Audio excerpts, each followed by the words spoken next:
Blessed Tuesday, everyone. It's April 23, 2024, and it's a very beautiful, sunny Tuesday morning. So, pasalamat tayo sa mga blessings na tumating sa buhay natin at sa mga challenges at mga pagsubok sa buhay natin. Kasama na din doon ang mga taong tumulong sa atin at sa mga taong nakikimaritis lang din.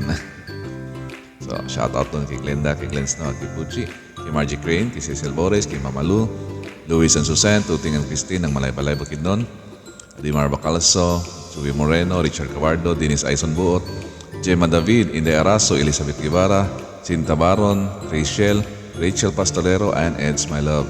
At syempre kay Walter Exolo Tanyari, si G. Almendras, Gilbert Ramirez, and Jordan Sasil ng Cagayan de Oro City. Reports of the day natin. Life's challenges, hardships, and trials come in waves. Kasi pasunod-sunod, minsan wala. Understand how waves behave. Learn and live better.